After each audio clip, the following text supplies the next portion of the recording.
Hello and welcome to Politics Today. I'm Farhan Petafi. Once again, we are going to talk about the political developments. Actually, we didn't have that many political developments today, with the exception of two things. Mia Nawaz Sharif left for UK, where he's going to visit his wife who's ill, who's going through a treatment.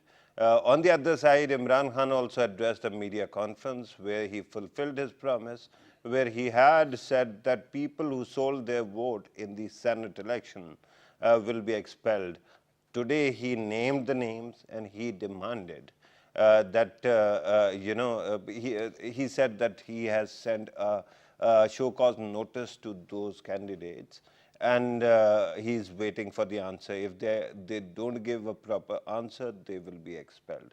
But astoundingly, this development today actually qualifies the point made by Prime Minister of Pakistan, because he kept on complaining. The Prime Minister of Pakistan kept on complaining about the quality of elections that returned the current Senate or the members of the Senate. And at that time, many people said that, why are you challenging the election of Chairman Senate? At that time, he said that every political party conscientiously should come on record and say whether their votes were sold or not. And today sort of qualifies that point. But there are many developments that we have to talk about. Yesterday, if you remember, we were talking about the caretaker setup, and then the question of delimitation of constituencies as well. These two things are there, and we are going to talk about that as well. And naturally, the overall field of the battle in coming days, when the election or electoral mode starts, we are going to talk about those situations, the war of the narratives as well as the situation is today. To help us understand these matters, we are joined by Imtiaz Warriach, a senior expert on legal affairs and advocate. Thank you very much, sir, for being part of the program. Next to him is Nasir Jaffary, sir, a regular in this show, a senior journalist and analyst also. Jaffary, sir, thank you very much for your time as well. Warriach, sir, first of all, I have to ask one question that I asked yesterday as well. Do you think that elections are going to take place in time? Apparently, there are some type of, apprehensions are there.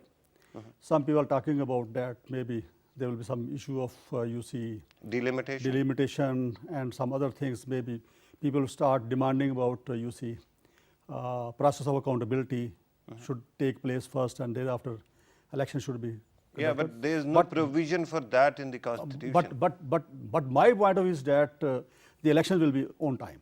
Okay. So how does the Election Commission of Pakistan do away with so many references, so many challenges to the delimitation process?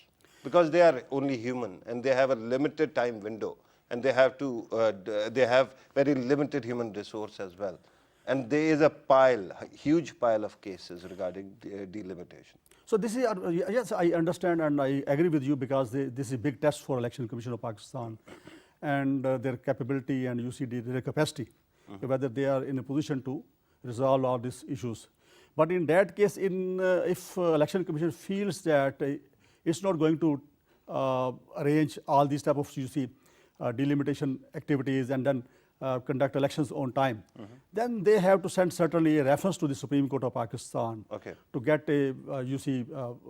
some kind of extension. Some kind of extension, because under the Constitution there is no such provision. Okay, if there is such a situation where they have to seek some kind of extension, may it be 2 months or 3 months, who's going to be in charge at the center of the country? Is it going to be the incumbent government, or is it going to be the caretakers who are supposed to come within 1.5 months?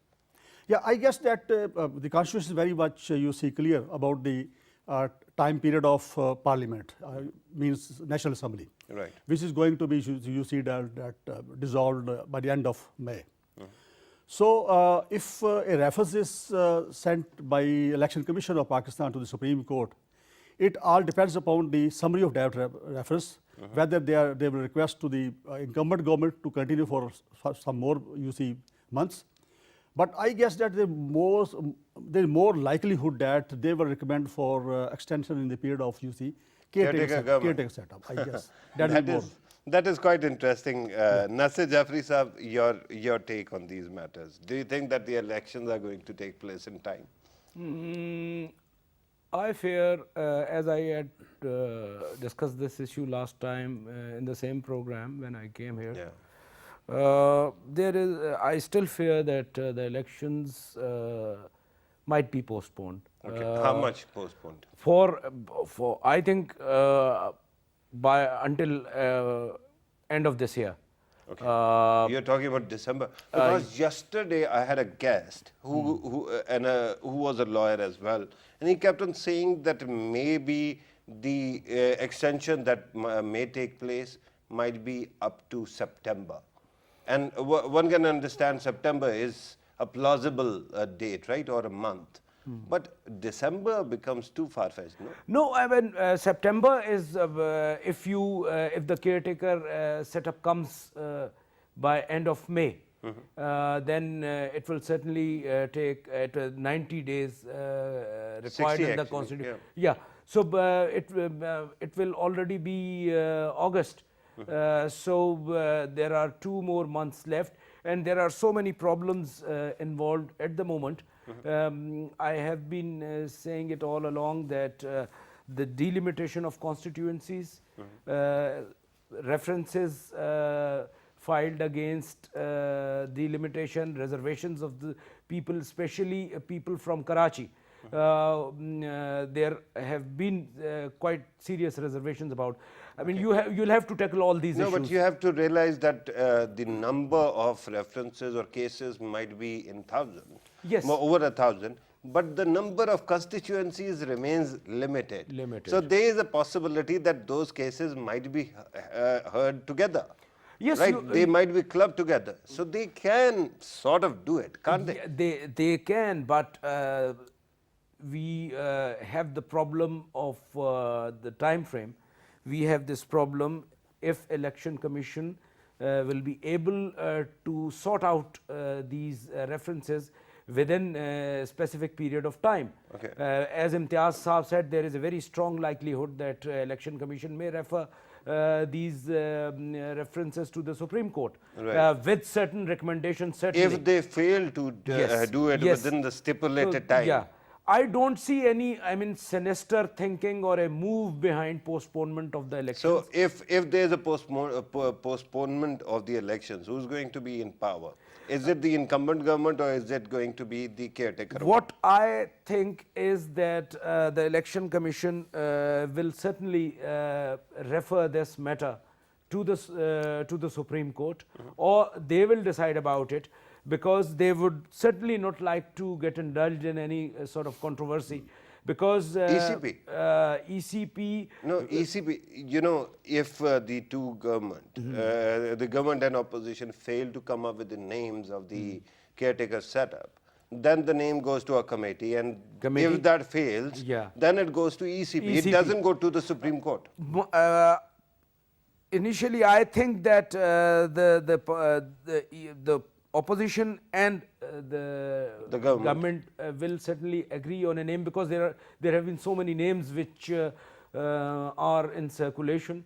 We are going to, as we move forward, we are going to talk about those names as well. At least 3 names are quite visible, and I'm going to ask about them as well. But Imtiaz Warriach Sahab, here's a question that was quite interesting, and it grows out of a recommendation given by the leader opposition to the Prime Minister of Pakistan, who said that the assemblies should be dissolved 1 day before their expiry date. And at that time, when we asked the experts, they said that because if they do it 1 day before, it adds 30 more days to the caretaker setup. Just help us understand, how does this magic work? Well, actually, this is the requirement actually under the Constitution of Pakistan, and if this is dissolved on exact date when it has to dissolve, then they will have window of 60 days, you see. And in case 1 day earlier, they will have window of 90 days. Why and how? I mean, this is nothing short of magic, is it? This is the Constitution and this is the law, you see. Right. And the intention of the legislator, they usually made this Constitution So Or who amended it? I amended it? believe that it was amended through the 18th Amendment, Yeah, right? of course. So they must be thinking about something. Yeah, of course. So What is the rationale here? Help me understand. sometimes you see that the laws are have no rationale. Sometimes you see that laws are laws, and if those laws are you see. I can understand when you say that in-laws are not rational. But laws usually are supposed to be, they grow out of common sense, don't they? But I'll say vice versa. You see, in-laws have no rationale maybe, but in-law. So anyway, so coming back to your previous question, you see that all the political parties, they are on board. They want elections as per schedule. So they have no intention for the extension in the time. You see, this we should keep in this fact as well, because no political parties. When you say all parties, are you including Pervez Musharraf's party as well? Because who knows? Do you treat that party as party? Yeah, why not? They contest in elections, right? So, are you sure that everybody is on board, same page? Actually, you see the mainstream parties like People's Party, Nawaz League, then PTI. These are JUI. Balochistan Awami Party. These are the parties which are mainstream parties in the politics of Pakistan. They are not interested in the extension in the period. You see, so very rare chances of extension, which I see, but only the reason, technical reason, if Election Commission of Pakistan, they feel difficulty to resolve all this before time. But my concern, Vadai Sahab, is that somehow, when we have been amending the constitution repeatedly, and when we talk about things of that importance, like delimitation, for that matter, the census, once again our constitution is silent. I mean, why is it that we can't imagine in a wholesome way? Actually, see that when any law is made or promulgated by the executive in the form of ordinance, they see the past experience and the present scenario. Sometimes they can't visualize what going to be happen exactly in the future. You are talking about the lawmakers, right? Yeah, of course. The lawmakers are supposed to be leaders and they are supposed to have vision for the future. You see that everybody has vision, but it is not necessary that every Far-sightedness? No.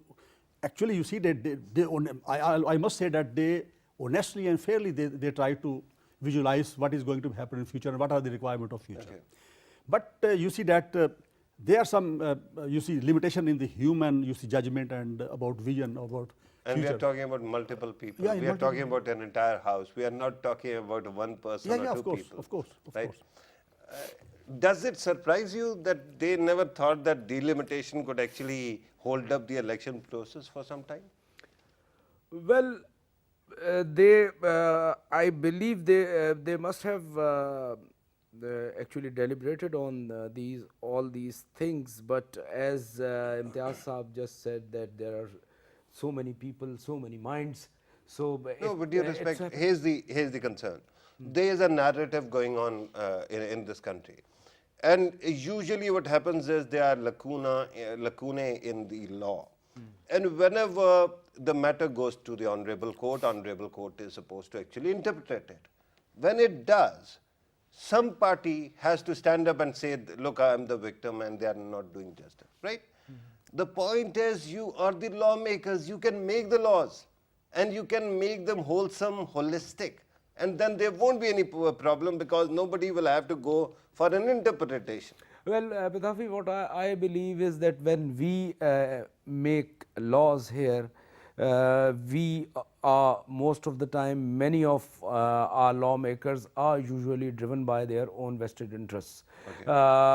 This is, not with the 18th Amendment. Not with the with an exception. There was a with an exception. Effort to certainly, with an exception of 18th Amendment. But we have seen complications coming up in the past also. On certain legislations that were made. And same situation happened here. The delimitation in its present form, is favorable to Punjab. Right, and we are going to talk about that, sir, but I'm told that we have to take an immediate break. We have to take a break. When we come back, we are going to resume this discussion right from here.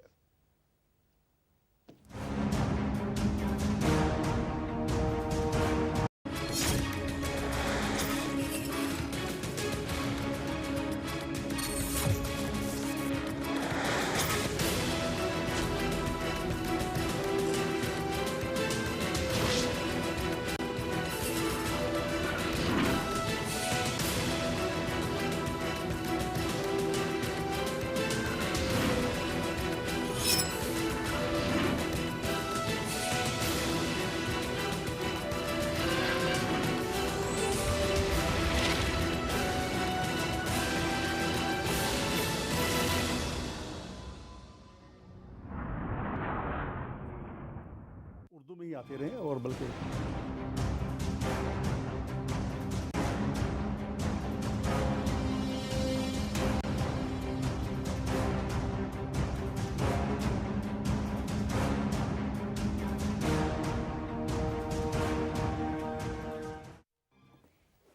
Welcome back. Before going to the break, we were talking about narratives, we were talking about elections being held in time. There is a discussion going on. And at that time, when we went to the break, Nasir Jaffary Saab was giving us his opinion. Back to you. Yeah, but I was saying that this issue of delimitation is certainly important, but this entire thing was favorable in one way or the other for one province and not favorable To Punjab. It was favorable to Punjab and the Delimitation was favorable to Punjab because according to the new formula, Punjab loses 2 seats. Yeah, but as the political leaders in Sindh and especially in Karachi have been saying that they in fact have been on the weak side because no, but that is not because of the delimitation of the seats. It is because of the census, right?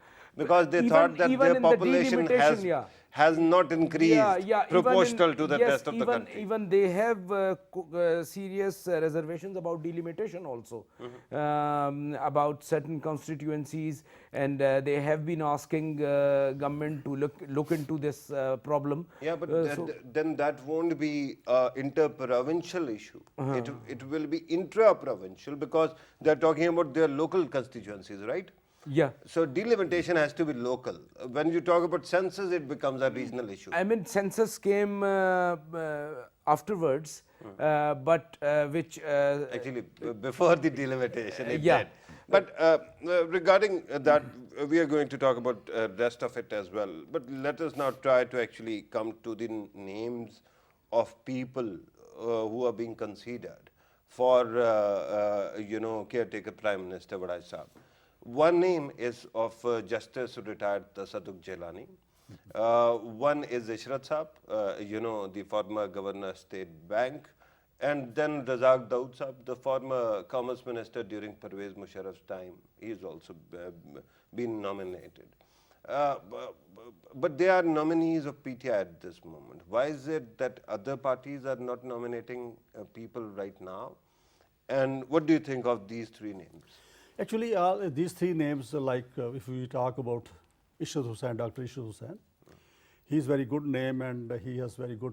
He's actually brilliant when it comes to understanding of economics and especially reforms. in the present scenario of Pakistan, we are facing, you see, economic, crisis and economics problems. So he's the best choice, I guess. He is a balanced person. He has run State Bank very successfully. He is also. Remember, he doesn't have that kind of powers, does he?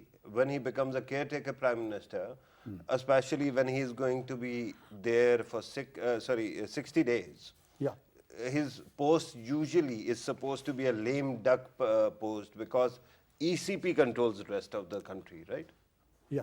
Actually, you see that the caretaker Prime Minister, the main and core function of that Prime Minister is only to conduct and create situation and in the country for fair elections. Yeah, but now, that, their controls have been taken away, pried away from their hands, and they now exist with the Election Commission of Pakistan. The Election Commission of Pakistan only plays role in that scenario when there is a requirement of some type of executive, posting, transfer, and these type of things. Right. So in that case, they have to vet all these things from Election Commission. My dear sir, is actually governance. So without the postings and transfers, you cannot have governance. But for the time, you see that a person who is a caretaker Prime Minister, first of all, the masses of Pakistan should have total trust and confidence in his integrity, And he's man of integrity, known person, and nobody has any question on it. Okay.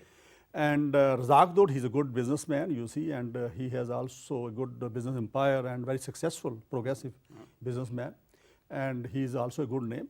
But maybe there will be some type of difference, you see, on because he was close allied with the government of Pervez Musharraf at that time. So and what? Maybe.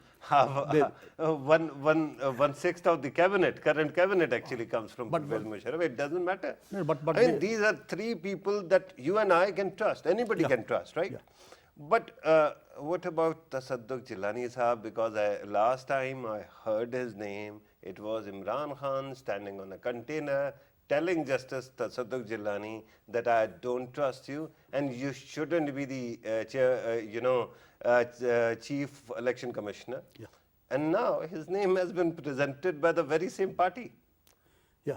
Actually, you see, PTI. this is dilemma you see in Pakistan. You see that we have. Dilemma, irony, or something else? You can say both because because on one point of time we have different type of point of view on different things, and on maybe after couple of months or couple of years we have different stance.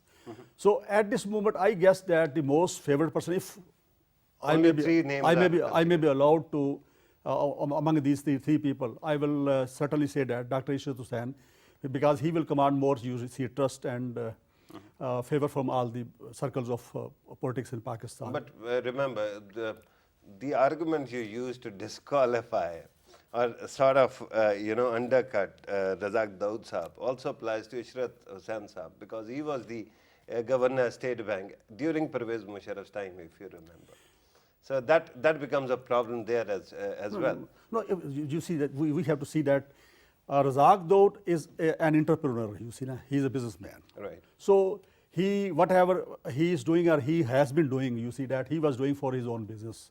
Yeah, but, So, but on the other side, with due respect, just to find a counterpoint, Yeah. the current Prime Minister of Pakistan, who's very valiantly and very loyally representing PMLN right now, Yeah. was heading PIA during Pervez Musharraf time. So it doesn't matter.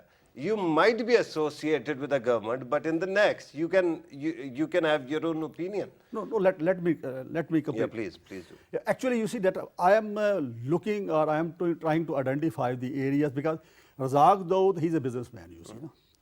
And you see a businessman, he may have different type of, differences with other businessmen. Because there are many businessmen in Pakistan. They are competitors to him as well. And so he did whatever he did first of all in his own business interest.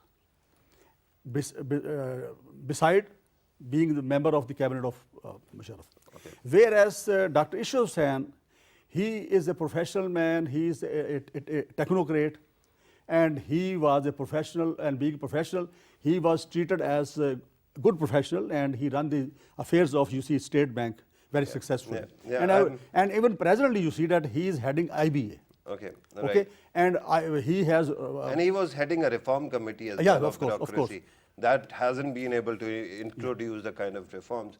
But regarding Razak Daud Sahab also, that ship of one businessman actually representing his own interests sailed ages ago when a businessman started coming into politics. And you know what I mean. There are so many others. So the candidature of these three. And then do tell us, why is it that we haven't seen another name so far? My personal opinion is that certainly these three names, Mr. Razak Daud and Dr. Ishrat Hussain, they are quite capable people in their respective fields. But we must remember what is the job of the caretaker government and the caretaker prime minister. Their main job is to ensure free and fair elections. Is it really? Or is it job of election commission of No, Pakistan? I mean They're supposed to sit there and look pretty. No, but I mean election commission is there certainly, but the administrative matters and other things, posting, transfer, this has been a very serious issue in the past. People complaining against different postings and transfers that these were done to actually give favor to certain party, to certain. Yeah, but then election commission actually stepped in, Yeah, and now so, the situation has changed. We saw, in 90s, Mr. Moin Qureshi was appointed caretaker prime minister. He was very capable and learned person. Very empowered also. Yes, but how much actually he benefited the country from his ideas and other things.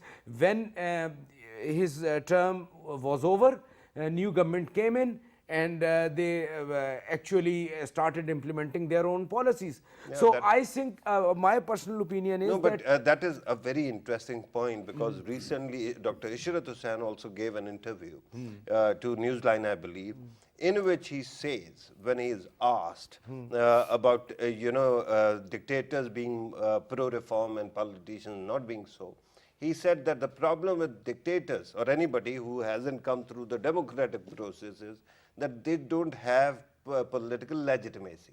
That's why their reforms are never owned by the politicians. And this is a very interesting point. Whatever you have to do, you'll have to work on the demand side, not the supply side. Otherwise, reforms cannot be done. well, you see, the problem is that if a caretaker prime minister or any of his cabinet members makes some good suggestions, and even if they are helpful or beneficial for the country, and they want these proposals or a proposal to be implemented, they can't do it because the National Assembly is not there. This is very, I mean, legal point. So, and So they, at that time, leave, they are the law. Yeah, so they leave, the lawmakers. but I mean, what they can, maximum what they can do. So, No, but you realize this, somehow something happened during Pervez Musharraf's time, that whichever international law that you sign is not ratified by the Parliament of Pakistan, it is ratified by the Cabinet of Pakistan. Oh, yes. It doesn't happen elsewhere. So, in that capacity, you know, there at is a least- very famous proverb in Urdu, "Hati ke paon mein sabka paon." So this explains the whole situation. Right. But I believe that Justice Tasadduq Hussain Jilani should be the best candidate, because I have Can't we have them all as prime ministers no, together? I have actually A cabinet of prime I ministers. have closely seen him working as Yeah. Chief Justice of Pakistan. He's a very, he's a man of principles. He goes by the book and nothing doing. So Yeah, I but think the problem is, so far we And have he seen only knows- 3 he names, knows actually these- 4 names. One name was suggested by Jamaat-e-Islami, and they somehow go for the most difficult option. They nominated Abdul Qadir Khan, for that matter. But the problem at this moment is, sir, whenever we see the list of names, we somehow end up seeing technocrats, former judges, bureaucrats, at times businessmen, right? We hardly see retired politicians, A. We don't see women being nominated for such posts, astoundingly. Why do you think that would be so? No, as regard of politicians, we have seen Balakshir Bazari in No, past. that you was a very different kind of scenario. And then his government was thrown out, and then he was barred from being called prime minister. Actually, see that you are right, because being politician, they have their inclination towards some political party, you see, and that's why they may be treated as, or may be made controversial. So that's why politicians are not nominated for these type of assignments, which are of temporary nature and interim period for that. And generally, technocrats and the people, and those technocrats having good, you see, repute among, you see, people, they are nominated for that. Yeah, but there is a context. Yes, as You regard of know, your ladies, yeah. we have spent last 9 years debating the possibility of a technocrat government. Yeah. So the moment you have a technocrat as the prime minister of Pakistan, a caretaker prime minister, immediately people start worrying that maybe we are going to head into a very different direction. What do you do with that? You see that this is, again, there's sort of, you see, apprehensions of people, you see that. Otherwise, he has very limited, you see, time period, Okay. caretaker prime minister or his cabinet, and similarly, caretaker chief ministers in the provinces. So very limited period, they have only one target, and that is target of to make or facilitate for free and fair elections. So they don't have, you see, a big agenda for that. They have only one agenda, single line agenda, you see. So we should not have, you see, that any type of expectation from those technocrats as Prime Minister, as Prime Minister who is elected through the Parliament.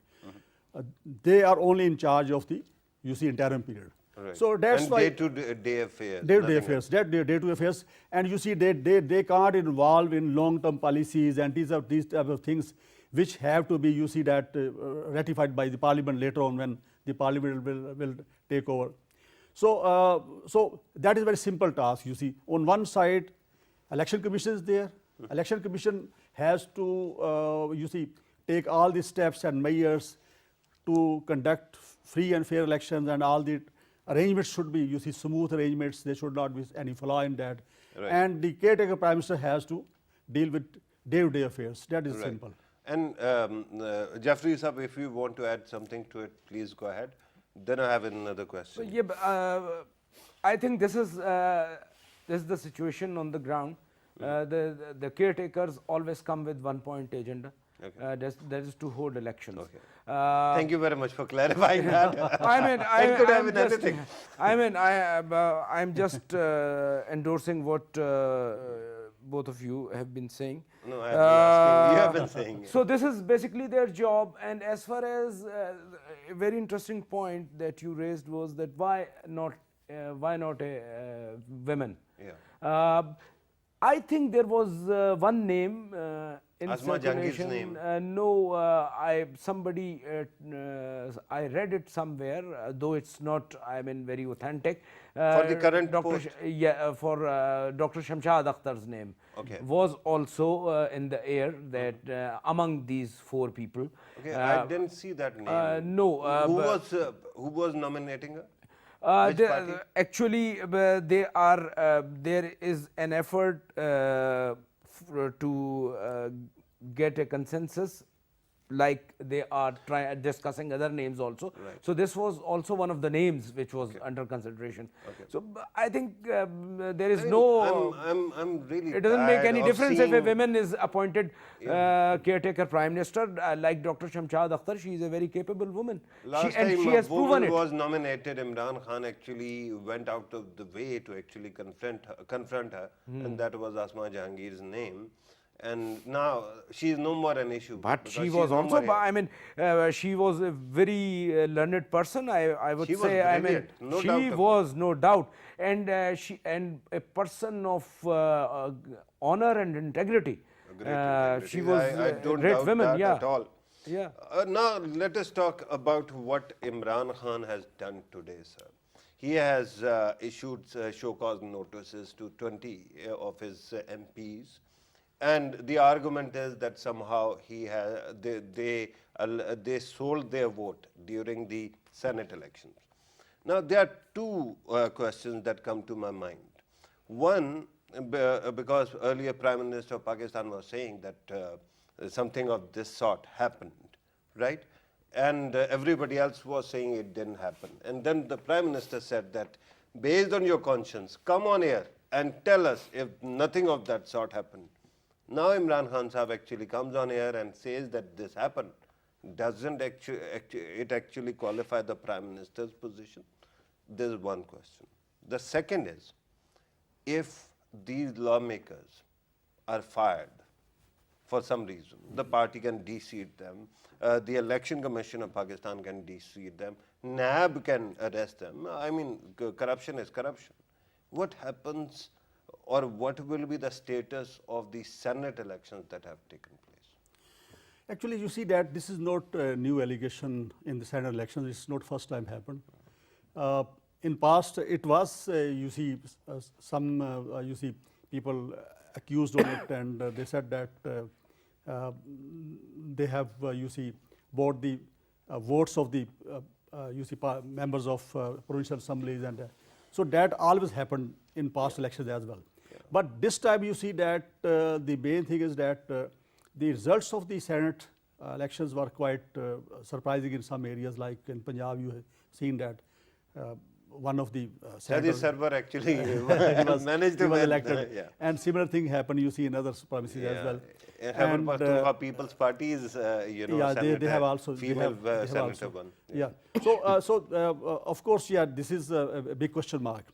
And the Prime Minister of Pakistan rightly, you see, this pointed out because there was a sale purchase of, you see, votes between Yeah. the parliamentarians. This is very, very unethical, and especially this is upper house of Pakistan. And this time it might be too visible. Too visible, yeah. Or too noticeable. Too That's noticeable. why it happened. That happened, yeah. But now when it has happened, that means you have answered it already, that Prime Minister's case is built already. And Imran Khan might have helped him in that in that context. But second thing, what happens to the status or legitimacy of the elections that took place? You see, till the time you see that any action is not taken and they are not de-seated, you see that. Till that time, they are the senators, you see. Okay. And they will continue to perform their functions. As per- And if they are de-seated or unseated Yeah. based on similar kind of charges, their punishment will have a retrospective effect? Will it have any effect on the election itself or not at all? No, first of all, you see that is a very difficult situation because you have to prove the guilt first, Yeah. whether that happened or not. Who will come Imran forward? Khan Sahab says that No, just- he knows it happened No, not and he just- might have some evidence also. Not just saying is not the evidence, you see that. Actually, you see that they have to prove that if the people, they will come forward who bought the vote, or the people who, who are on the other side, Yeah. they will come forward because they need of evidence, you see. And money changed hands. So The report is that somehow some punters were sitting in UK or elsewhere in the outside the country or Dubai for that matter, and they were transferring money to your accounts when you were actually voting for the candidate. you see that first of all, yes, these are the evidences because, but there's So need money of, changed hands. there is a need of solid evidence, you see, to prove this. Otherwise, law is very clear that without any. And Imran Khan says that I'm going to give evidence to NAB if they are not going to give an answer. No, Imran Khan has been. You have shown, pointed out how difficult it is. Yeah. But let us just have an assumption that somehow it is proven. And if an MNA or MPA who actually voted is disqualified, will it impact his or her vote in the past that he or she has actually, balloted or casted? Of course, you see that actually, if we see that a person he was elected because of this, you see, malpractice, and if it is proved, so certainly you see that that will have effect. But you see that we go, sometimes we believe in that past and close transactions, whatever has happened. So Many there is a times- possibility that many it times, might be. many times apex courts, they have decided, you see that they have given their verdict about, like Islamabad High Court, that was which was not constitutional High Court at that time, and they protected the decisions of that court, what were done at that time. So it depends. Let's see what happens. Right. We can't say anything, but in some cases you see that We don't have it in fine print. yeah, we can't. We can't say because sometimes they are protected and sometimes that is implemented from you Right. see, Nasir retrospectively. Jaffary sir, your take on this question, sir. I think this is a good decision on part of Imran Khan, and I am saying it good because Imran will say something today and will take a U-turn tomorrow. So Not in these. no, issues. I mean this is kind of something he was not willing to accept, but now he says after just he has started saying that. Well, he started actually saying that we'll look into it, and today he finally came up and said that this has happened. So I think this is a good development, and You finally saw some action. action. Usually people keep on talking about it, but today he and did this is something. kind of precedence that we should set for our future, because these sale and purchase of votes and horse trading, because of these things we have faced serious problems in the past. Yeah, but astoundingly, now the party's chief is deciding on this.